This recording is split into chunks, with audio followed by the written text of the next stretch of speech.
Jira. jechuun oguun akkanatti wanti jiru asirra jirta. Niin jiroon an jettee maal tola. Beeksisa qabda jechuudha.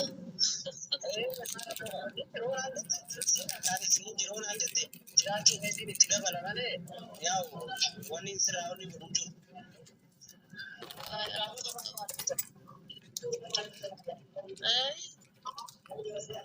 Bagana gaannutti. Amin amin asis baga nagaya biyya abbaa keetii biyya lafa kan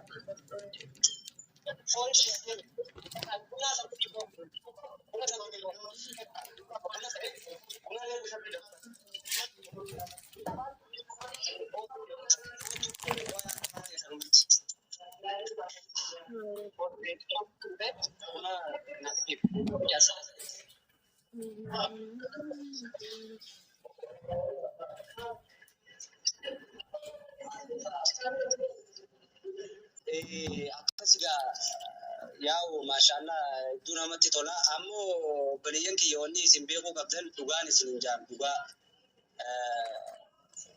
waan qurxummiin maal jee jaan waa hedduun dubbadhaa afaanii tun maarree bishaaniin afaan na jiraa jee jaan jechuun akkanaammee nyaapa osoo hin ta'in ilaa waa hedduun sitti himachuu barbaade yaa'u paablika irratti miti inshaallah waliin haasofna hundaafuu. أنا ربطت قدر إن شاء الله أمشي ربنا سقيا قال dhugaan si jamee wanta kaan si gaafadha lafaate yoo dhugaa rabbii dubbanne dhuguma rabbii mee warroonni amma haasa'umaa beekadhu jechuun irra deebi'uu barbaanne إن شاء الله warroonni waan gaafatan ati si keessa hin jirre kadiiriin dallaala jedhee si kana godhee hiisifnu malee siin jedhe san mee dhugaan siin jaa lafaate gaafaan wallaahi warabbal kaaba jechuudha. Kaniin gaafa ati deemtellee si duuba si wanni jedhe san siifii miti beekte. Oo jirri san dhugaan dhiira ta'an jechuun amma isaan sana hamachuu barbaade. Yoo dhugumaan si yaadan jedheetti. Oo dhugaan si yaadan anaafatti walitti nu kaayanii jechaan. Agartee anaafatti walitti nu kaayanii kabatan san gaafa ati achi biyya san ji'a takka geessu takka faasiquu kan qabaanne ture. Lammaffaa irratti ammoo wanni an jechuu barbaade eega yoo dhugumaan kasi yaadan taate. Yoo dhugumaan akkasitti obbolummaan ati sitti dhageemte sitti quuqamtu taateen baanana. Ka eegaa ani akkasitti sitti uffifannee haadha sitti balleessee agartee dhugaadhaa sirratti agartee ani waan biraa dhiisii jechaan sirratti namaan yoo jee dhiifamaa jee keen akkasitti bittilibsi haaduma feete keessattuu akkuma aadaa Oromootti kan hin suuqise deebi'anii akka ati shiran irratti yaadu akka ati of duuba deebitee araaramni kiyyaatu keessan ka'umaa sitti hin fakkaanne sirratti salphisanii araarama san jechaadha akka ati gara biraa deemtu kasi taasisaniif gaafa ati deemte gaafa na waan san godhu maaliif dhufanii kadiir maa akkana goota maaliif assalaamu alaikum naan hin jiru waliin kun waliin dhugaa ture hunduma isaanii dumbaa jechuun anamma warra keessatti araaraaf maal maal jee galaaleeffadhee jeetiin fide warroota waan san akka waan agartee kun anaafatti nama walirraa ajjeefnetti anaaf sidduu deemaa ture san gaafa ati deemte maaliif assalaamu alaikum kadiir maa kanan godhin maanaan hin jiiniifin waan sanan wanti jeebete dhugaan sii maanaadha baate. Ani bar wanni ati beekuu qabdu jechuudha. Ani bakka sanitti namoota jidduu kenna ture sanis argite. Ani hanga kiyyatti uummata kabajamatu jidduu kiyyaa kan kellee ture guyyaa sanillee. Birda ibsi ati na ufifte sanillee an fuudhee mana kiyyatti hin galanne fidee tumaan mangudduma afuufitte san deebisee uffise. Abbaa kiyyarra tareen uffanne abbaan kan nama dhalchee bichaa miti. Kan nama guddises kan gosaatis kan kutaatis abbaadha akka an beekutti jechuudha. Birdilibsi sanis deebisee tuma uffisee namni garuu iyyuu jechuudha kan itti aare yookaan ammoo itti mufate yoo jiraate qaaga guyyaa lammatama guyyaa sadaffaa atii fi naafi nasirra baatanii dubbattansanii jechuudha. Kana malee taanaan waan sanii dhugaa dubbachuudhaafi haaratti ajandaa kaasee kammoo haaraa dubbaa kaasee dubbachuuf osoo hin ta'in baay'ee keessi kiyya nama daa'ee jira jechuudha. Waan keessi kiyyarran nama daa'e haasofni guyyaa lammataa atiif naafiin asirratti baatanii haasoftan sun waan ilaa hadhaa keessi kiyyatti nama daa'ee jechuudha. Waan ilaa hadhaa keessi kiyyatti dhukkubaa jiru. Maaliif yoo jette naafiin anaaf oolmaa guddaa naa oolteetti. Har'as taanaan borus taanaan naafi an kilmaa takka itti dubbadhu hin qabu. Sillee akkasuma Hirriba malee bulteetiini dhufteetiini qorra san keessa dhaabattee na simatteerta na fuutee jirta waan irratti si godhabeef waan hammeenya aarii sirraa qabuuf jecha dhugaa kan ta'e hin dabsan obboleessa kiyya abbaan fedhe bittiin jechuu danda'a jechuudha. Kadiirii wal dhabeera jedhee dhugaa kan ta'e hin jallisu argitee gatii kana ta'ee fi nama dubbii haaratti illee kaasullee hin barbaanne garuu ammoo dubbiin guyyaa lammataa waa'ee bultii irraa kaafamee dubbatame sun ilaa hadhaa keessa kiyya lafee kiyya na cabsee jira.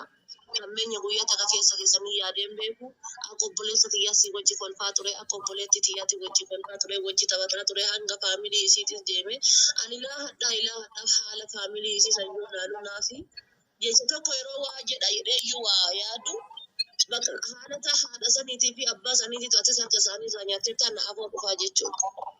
Abbaan sun guyyaa takka qorii kaayatee ni muyyatti asi haa nyaannu naan jedheen beeku qorii qabatanii na jala fidanii haadhaaf abbaadhaan akka waan na beekanii wayititti nyaadhu dhugi naan jedhanii na jala siqan malee isaan jala fideen beeku jechuudha guyyaa 4-5 maatii isii bira ture gatii kana ta'ee fi anis hundaafuu hammeenya hin yaadu kan darbee kan dhufu ammoo namni kamiinuyyuu beeki atis waan qabdu dhuunfatti qabda akkasuma obboleeyyan kan kee guyyaa sun gidduu keenya turan ibsaanis mucaan kunis kan gidduu keessan keenya ture waan qabu qaba hundinuyyuu laalka yaada garaa isaa yaada akkuma sooshaal miidiyaa obboleeyyan kan kee kanatti mana kana keessa waliin dhalattan fakkeenyaa fi akka ati yaaddu hundi hin yaadu akka taasoftu hundi hin haasa'u hundinuu yaada mataa isaa qaba. Gatii kana ta'eef waan wanna jedhullee hin qabu waan haasawullee hin qabu waan dhiisullee hin qabu bakka hin jiraattes hin jedha bakka jirtutti nagaa fi kabajaaf jaalala siif hawwa jabaadhaatti buufaa jireenya keessan jiraadha isin jedhaan gabaadha. Jechuun aanamma asirratti ilaalu waan hin kana kaaseef haadha taate galatoomi waan biraatiif miti. Jarri san isaanis dhiira yoo dhugaan wanni isaan akkasitti aarsi dhimma kee qofa ta'e gaafa ati hin jirellee silaa dubbachuu qaban jechuu barbaadeeti beekte. Egaa wanni isaan aarsee dhimma keessan qofa ta'e egaa wanni akkasitti isaan buuti dhimma kee qofa ta'e ollaa takka jirra agartee jirta ganda takka keessa waliin ganda eenyu isaa ta'u nama maqaa dha'uun barbaada. Egaa ati bulteellee dubbachuu qabanii jechuu barbaadeeti. Egaa ati bulteellee dubbachuu qaban. Ilmaan beetiin ollaa isaa dibbiin keessa galee an deemee dibbiin galu keessaan dhufe. Dhugaadhaan rakkinni keetuma san qofa ta'e rakkinni anaaf isaa walitti fidu isaan dhiiraa midhee akka xiyyaati yoo dhugaadhaan rakkinni anaaf isaa walitti fidu dhimma anaaf itti walitti bu'u qofa taate anamma dhugaa dubbachuuf haadha faate wanni baay'een galatoofadha mucaa baalee sana eenyu maqaan isaa baay'een galatoofadha anamma mucaa sana baay'een galatoofadha nama tasgabbaawaa anamma anaaf isa takkaa wanni biraa waliin nuti deembeeku. Takkaa san duraa osoo argineen beeku wajji isaa osoo hin beeku amma mucaan san osoo na tume warabban kaaba homaa natti fakkaatu leennoo namaan irraa dhimmoota sun baay'ee namanatti illee ture nama agartee yoo waan fedhellee naan jechuu danda'udha. Garuu ijoollee ta'an dhimmoota biraa waan silaanaa fi isaan ijaa walitti qabu osoo isaan waggaa 10 Finfinnee keessa ta'anii waggaa takkatti dhufee jireenya kiyya akkasitti gaggeeffatuun ijoolleen garaa isaa gubee dhimma kiyyaa fi keessa waba godhatanii akkasitti walii gabte fi buusaniitu xiqqoo boodarra akkaan agartee wanni juusan taasisee jechuu barbaade namoonni illee naa hubatan ijaa biraa yookaan ammoo waan biraatiif jechuu barbaadee beekamu kanumaaf hin dubbadhe. Dhimmi waan san kaaseef dhimma kana jechuudha. Yoo dhugaadhaan wanni biraa kanuu fi isaan walitti qabaan jiraate yookaan ammoo yoo dhimma kee qofaaf taate silaa dubbatu. Kanaaf waan san gaafa sanis kaasee yaa'u alhamdulillahi ammoo mataa nama jiratti qabatanii maqaa namaatiin dhiirummaa gaggeeffatuun hin ta'u. Yoo dhiira ta'an kophattichi baaniituma dhimma si wanni ijaan si gaafatudha jechuudha. Namni dhimma sirraa qabu akka dhiira tokkoonis. Akkasii ture yaa ufanumaa fi akkuma agartan obboleeyyan keenyaa wanni jallee duratti duraas waa takka wanni qabnu hin jiru kanuma isin jenna jaallan qaqqaabe. Kanuma jenna waan biraatti kan jennu afuunanillah kan nuti itti balleessinettis kan nuti balleessettis afuunanillah wallahi afuunanillah si galee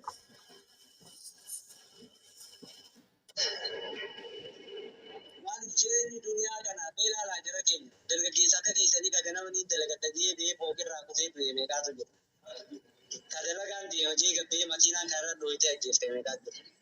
Maaliifa nama summii kee namaaf qabattee deemtee walumaan duuta malee wanni ati nama saniif gootu wanni ifuma goota malee wanni nama saniif gootu wanni nama saniifis gootu summii ati garaa keessa qabattee deemtu sumaa humniidha. Akkasii kan akkasitti irra utaalla jechaadha.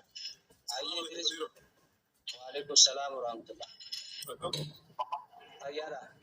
Jirta no ani waan biraa wanta watan see bara waa'ee dhimma kanaa waan asirratti nuti see dhimmi kun dhumee fakkaate bara. Lakki waan bas dhumee jira anaafisii sangoota takka liifi waliin seennee waliin dubbisne waan ta'eef amma yaa'u dhuftee seentee sanumaa baasonne malee walitti fayyinee irraa amma kun amma walitti fayyinee ganaa dhufnee geebii sochitaabannee footoo xiyyaafetasii gaafa duraanii wal dhugannee faayila keessa taa'annee jirra sanii ol baafnee poosti goona amma booda walitti fayyinee.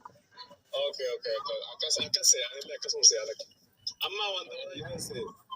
Amma taphachaa jira bara osuma taphannuuti wanni seenne maali yaa'u maaltu ture gaafa san dhimmi gaafa san ture waan akkanaatu kana ta'e waan juurratti haasawuma jirra malee finnee jirra bara ammaas tapha osuma taphachuu jirruuti faayila kanas seenne waan na godhe maaliifin jee beekte diritti warroota gaafa san maqaa isiitiin namiiruu barbaadanii ture beekte. Jechuun isiin amma yeroo san nama aarii qabu nama nan itti balleessee bee. Kadir kasasi.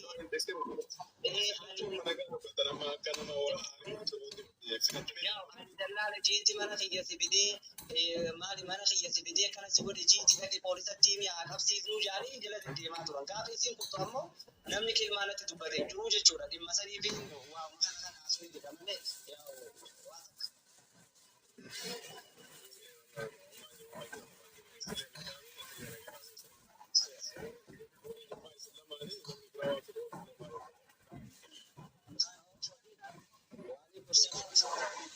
وعليكم السلام اللهم نشكرك على ما انت سولو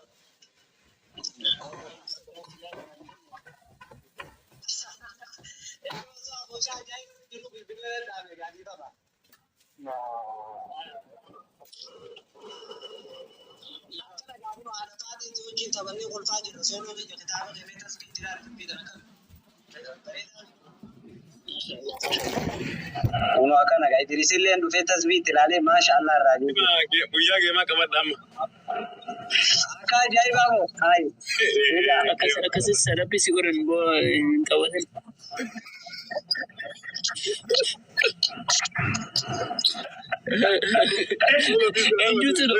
Eenyutu uummata kanatti hamilee kannaan dadhabe bara. Eenyutu uummata kanatti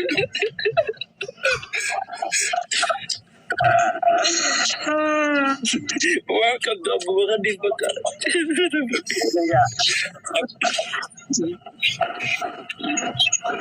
Uummanni beekuu qaba. Aduwwiin isaanii beekuu qaba you know. Yaa garuu gaa wallahi ani bar Namni nama wal olchiisu beekuu qaba namni yoo waliin taphate. Bareeda. no wanni akkasii jirtu dhugaa jechuun manni akka Oromootti si gargaara hin jiru nama jaalatu si gargaara. Sooloo kiyya akka waan xiqqoo irratti dhiiga namaatti naqanii namni kun barre yoo anaaf itti olollolle namni mirqaan hin qabu bar. Akkana walla labbaate bilisa hayyaa.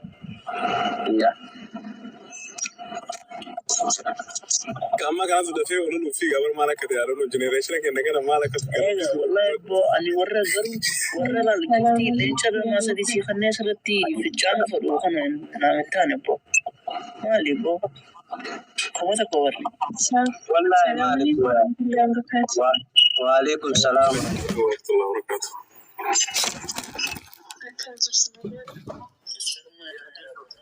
Musuni sagaleen ta'e itee fide solo agarraan hin waalaikum salaam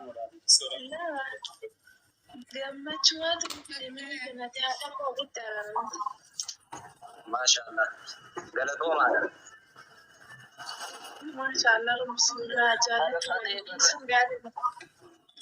Arfaati nama gaarii nama jaalalaa na qabe masaafraa muskil. Tuma ashiidhaa jettee natti himtu aboo. Ammaan seenaa warra balleessa ta'e waan isin jala dhufe hunda. Bakka footoo dhiise footoo faayilaa dhiiseetiin jira bakka duraan. Taniin akkana laal garaa si jala hunda akkana morma si jala hunda seeneeti Hojiin zanaa jechaa turree jira dhiisee hin jira bakka. Dhiisee ammoo. Dhiisee hin jira bakka. Yoo jaalala dhugaa qabaatte garuu ibsadhu ani jaalalatti nama nu. Lakki obboleessa waan obboleessaa harkatti hin qabu. Rabbiin jira. No, an jaalalatti nama nu. Yoo jaalala qabaatte.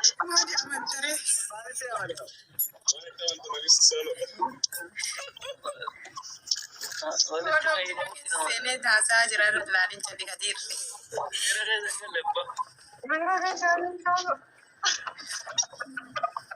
Waan haasawuu ilaalee rakaa. Kana naa godhe kana si godhaatti hin ta'e amanaan. Akkam nuun galle beekte isoo sii galteetti dubbiin tun. Shukumaan beektu boo. They're looking for friend with benefit. Friend with benefit. Saafii asii gaabbo. Nama wal baratee faayidaa walirraa argatu qofatti amana malee inni. Karaa dheeraa sanii deemu jecha. No. Solo waan akkasii keessa jiru. Bakka suuqii jechaadha. Odoo didii odoo bakka. Inni gaabbo. Jimaa kan kana hayyaa kanaan kafala malee. Kanaan qabana hanganaan qaba hanganan naa baasii. 50 baa qaba.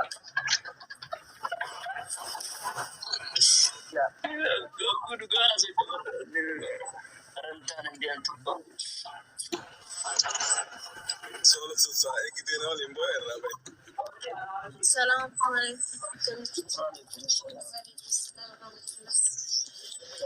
Mana fikirii. Wanni irraa kafalan bilaacha mana keenya maaf akkanatti. Aanaan sooloo kanarraa fikirii na qabeeffamaa ta'u fajjeessu immoo maal naaf oolu. Viidiyoon bahee viidiyoon bahee. Na jaallattoon viidiyoon bahe booddee oona natti gaaf viidiyoo kam godha. Yoo fokotte gaamaan si godha gara viidiyoon yoo baate isaa. Kophaan na laalladhu gaafa addunyaa na salphisuu irraa. Asirruma jaalala ibsiteef ka asirra jaalala ibsitee waan taateef asirrumas laallachuu qaba. Malee asirratti na laalladhu hin jennee ni ba'a. Balatii keenya salphachiisu fedha akkanatti onni hamilee kanaan kan ta'e ani gammalee tajaajila na jalaa miliquu danda'a. No, abadan hin jiru. Yoo naaf hin taane keessatti siime yoo naaf taate keessatti siime ilaaleetti waan isirraa jaalladhu haasa. Gara keessaatiin wayyuu akka guutuu na laallatu. Maame osoo haramuun gaadha silaa sanii naa taa'u bakka adiis keessatti wallaalla. Akkas wayyaala amma asirratti tarii namni biraa na jala galuu danda'a beeksisi jala galuu danda'a namni biraa yoo Garuu eenyutu haasuu jira ammoo? beeksisa.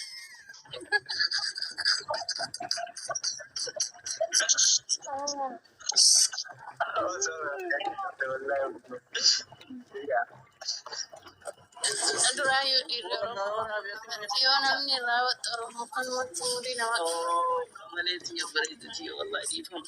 Nama agarsiisu bara dhukkui. Duruu salli waliif qabnaan maali? Har'a mana hin ta'a. Amma bakka kanatti jechuun dura sodaachina gurrii akka gara cabeenaa yaa jedhee cabsuu wata manni kadiitiin mana fiqiriiti masaan ni hayyama amma saanuu Kadir waan goote godhi qaba kaasitu jettee jira.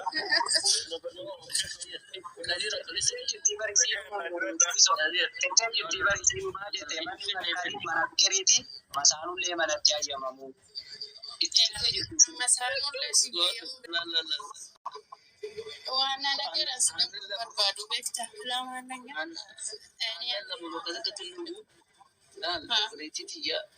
Ani sila amma wal barne jeetiin dura dabree keessa wal barne jee garuu torbaan meeqaa fi si beeka na tekstiin goone asit baate asumatti fidhanna bakka viidiyoon bahi Bakka biraatti illee kana biyya kami solo. no waa'ee gadaarumaa tekstii keessatti wal barne keessatti na tekstiin goone gaasfasanii asuma fidhanna no jechuun ammoo jechuun si sodaachaa ture waan ta'eef amma garuu sodaaf keessaa balleesse. Maata salaataan obboleessa kee. Oi, beekaa maaliif taakoo sitti haasoo? Tabiraatiin jalaa fuudhu uumaa miti. Waraabaa maal jee maali tursifne? Ani viidiyoo ijaallaaneetti anaa miti siin jaabbaa. Teknoolojii aadaa jiru.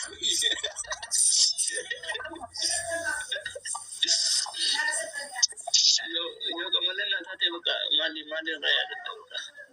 Yoo hin qabne maali irraa yaadatta. Amma gaa maali eeggachiisu. Maali Kadir ni beektaa? Assalamualaikum warahmatullahi wabarakatuh. Waalaikum salaam. Kadir carraa haarii ni beektaa? Shamarran babbareedu akkana na dhuftee guddisteeti. Kadir anillee jalaa gabbaa nagaa naa jira dha uummata qaalii sooloo kana mee maraa yoo dhufuutu fi Miskeeroon si agaraan dhuftee kami gaaffuleetu waa'ee maali kana nama keessummaa akkana gatanii deemuun? Idris. namuudha argeen dhufne sooloo wal fixaa jiranii sooloo kana ammallee anillee gabbuus nama biraa ol galchu. Guyyaan Keessa keessummaa gatanii deemuu dhageenne kun ol faama waan jettaniif. obboleessa kiyya soolooti guyyaan isaa kabajamaadha.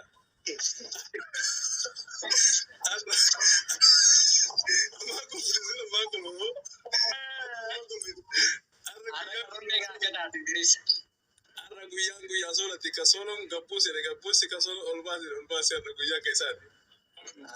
Eega kamiiteef taate. Idris, but listen though, it's better to spend time like this, you know. I didn't want the chaos to erupt, you know. I know, but it's your day though. You gotta choose. I know. That's a good. You gotta use this time. Solo. Dhugaa nama sooloo jaalladhe namoonni duraan nagatanii deeman hundillee na yaadachuu jiranii sooloo xiqqii keessanaaf gale. As jaaladhaa kunoo namoonni baay'een dhufanii warroonni duraan sila sooloo. Sila Sooloon achitti beeku fidii hoodudha. Hagamta kakabdaa maal baasaa fidii hoo maqaa kennuu godhachuu maqaa. Walitti hijibuun hin jiru. Hin jiru seeloo. Kadira gaaffiin qabaan immoo. Ayyee gaaffii akka gaaffii dhabdee beekamu gaafa. Carraa akkamii siif kenna beekaa? Carraa akkamii? Inni irratti maal godhaadha sooloon addanaati. Anaafuma miskiinni kiyyana malee waan qabadee taa'ee gara duwwaa seeqataa jiraan. Qabamtee moo qabamte? Caala ta'an irra galan kiu jechuun amma gaa soolo. Miira isaa beekaa? Maaliin ta'e? Misteera jechuun amma Maaltu maal ta'e? qulqullee jaarsa kiyya siin jechaa jirti. Sirratti wallaluu nama sirratti wallaluu. Isheen irraanfachuun amma